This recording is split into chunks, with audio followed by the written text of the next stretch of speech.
नमस्कार, मैं अमित कश्यप और आप देख रहे हैं हंगामा टाइम्स। तमाम उत्तर प्रदेश की बड़ी खबरों को देखने के लिए अब वन स्टॉप हंगामा टाइम्स को सब्सक्राइब करें, बेल आइकन दबा लें ताकि सबसे पहले ताज़ा अपडेट पहुंचे आपके पास। उत्तर प्रदेश में 7वें चरण के मतदान के बाद हंगामा हो रहा है। वाराणसी और बरेली में जिस तरह से ईवीएम मशीन और कई जगह कूड़े की गाड़ियों में पर्चियां मिली, जिसके बाद समाजवादी पार्टी के सुप्रीमो अखिलेश यादव ने प्रेस कॉन्फ्रेंस कर निर्वाचन आयोग को पत्राचार भी किया। और आज रमाबाई मैदान में जहां पर मतगणना होनी है, जहां पर अंतिम चरण है, इसके बाद परिणाम आएगा, वहां पर भी आज एमएलसी उदयवीर सिंह की प्रेस कॉन्फ्रेंस हुई। हमारे साथ इस वक्त मोहनलालगंज विधायक अमरीश सिंह पुष्कर जी हैं। और सर, क्या कहना चाहेंगे कि क्या लगता है कि 6 चरण बड़े अच्छे तरीके से निपटे, लेकिन 7वें चरण में जो हुआ उसके बाद प्रशासन से जो विश्वास था वो किस तरह से टूटा? देखिए, ये सरकार चूँकि लोकतंत्र में तो विश्वास करती नहीं है। इसके पहले के तमाम जितने भी चुनाव हुए हैं उन चुनाव में इनकी दबंगई, जिला पंचायत में आपने देखा, और ब्लॉक प्रमुखों के चुनाव हुए उसमें इनकी दबंगई चली।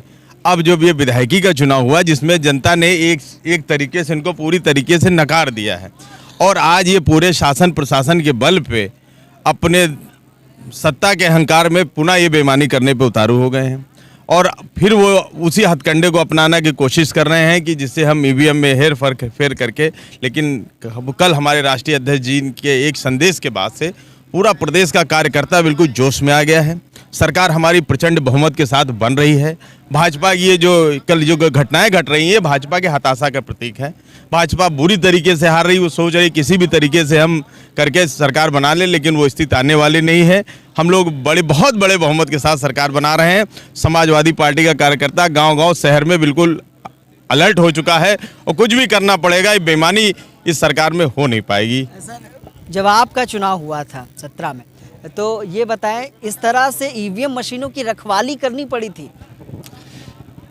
ऐसा तो कभी नहीं हुआ, लेकिन चूंकि अब की जो स्थितियां बनी हैं, जो भाजपा कर सकती है, लोगों किसी को लोकतंत्र में, मैंने कहा ना कि विश्वास नहीं है, तो भाजपा यही काम कर रही है। ईवीएम की रखवाली करने पे आज हम लोग मजबूर हैं, क्योंकि इनके षड्यंत्रकारी इनके जो कार्य हैं, इसी को देखते हुए हम लोग आज ईवीएम की रखवाली कर रहे हैं। अच्छा सर, 6 चरण बड़े सही तरीके से निपटे, तो क्या लगता है 6 चरण में किसी तरह की हेरफेर हो पाई है?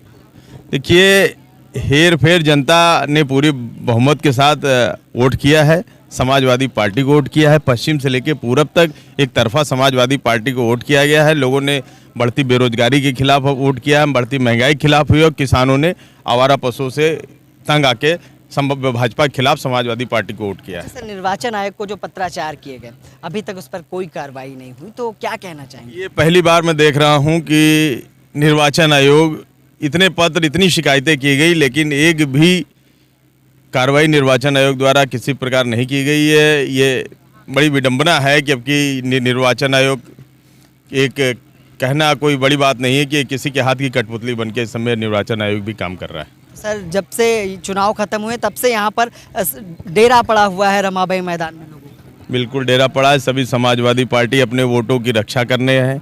जो मिला हुआ वोट है उसको सही सलामत कल काउंटिंग कराने तक हम लोग यहाँ पे डटे हैं, और रात भर आज पूरी मुस्तैदी के साथ एक आदमी रात भर जग के यहाँ पे वोट अपने सुरक्षा कराएगा, स्ट्रांग रूम की सुरक्षा करेगा। और कल हम लोग लखनऊ से, जहाँ पे हम लोग हैं, बहुत बड़ी संख्या में यहाँ से भी हम लोग समाजवादी पार्टी जीतने जा रही है। चलिए सर, बहुत बहुत धन्यवाद। तो ये थे हमारे साथ विधायक अमरीश सिंह पुष्कर, मोहनलालगंज से विधायक हैं। और जो चुनाव हो रहा है, कई लखनऊ की 9 विधानसभा सीटें हैं जिस पर मतदान हो चुके हैं, और 7वां चरण भी कंप्लीट हुआ। 7वें चरण में जो हेर फेर हुई है उससे नाराज़गी भी जताई गई है। समाजवादी पार्टी के सुप्रीमो अखिलेश यादव ने निर्वाचन आयोग को पत्राचार तो किए, लेकिन निर्वाचन आयोग की कार्रवाई ना होते हुए वो हताश भी हैं, नाराज़ भी हैं। उनका कहना है कि जब तक मतगणना नहीं हो जाती तब तक हमारा डेरा इसी तरह से पड़ा रहेगा। और जहाँ पर हम आपको बता दें, पिछले 10 से 12 दिनों से यहाँ पर समाजवादी नेता रमाबाई मैदान में लगातार डटे हुए हैं। सुबह से शाम रात भर रत जगह भी कर रहे हैं कि जो स्ट्रांग रूम है उसमें किसी तरह की हेरफेर ना हो, और जो 7वें चरण में हेरफेर हुई है उस पर कार्रवाई की मांग भी कर रहे हैं। सहयोगी भरत के साथ मैं विक्रम।